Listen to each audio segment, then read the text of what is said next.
मी कमवूच शकणार नाहीये असे पैसे खर्च करण्याची मला कोणतरी मुभा दिली, की मला माहिती आहे किंवा मला कळत नाहीये की हे पैसे मी कमवेल की नाही. म्हणजे पहिल्या व्याख्येमध्ये जी सरळ व्याख्या आहे त्यामध्ये मी कमवू शकेल असा पैसा मी कर्ज म्हणून वापरतोय. म्हणजे काय की ते नंतर मी त्याचे हप्ते फेडू शकणार आहे.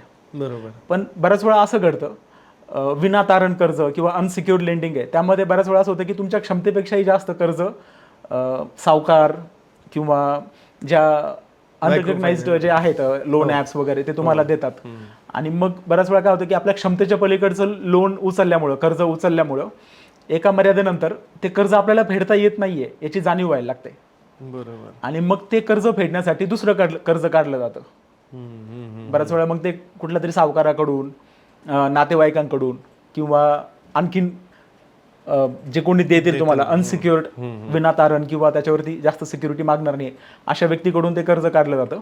आणि मग ते दुसरं कर्ज काढून पहिलं फेडलं जातं.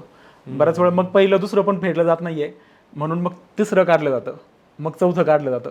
आणि असं करता करता चौथं काढून पुन्हा पहिलं फेडलं असं करता करता तो एक विळखा म्हणतात, एक चक्र तयार होतं.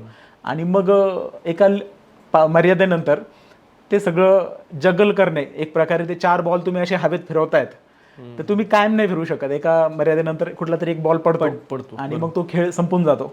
तर असं चित्र सर्रास दिसतंय, खूप ठिकाणी दिसतंय, ग्रामीण भागात शहरी भागात पण दिसतंय की कर्जाचा विळखा पडलेला आहे, कर्जामागं कर्ज काढलेले आहेत आणि एका मर्यादेनंतर मग त्याला आता हात वर करायची वेळ येते की आता मी नाही करू शकत हे सगळं, हे कर्ज सर्व करण्यासाठी दुसरं करण्यासाठी तिसरं.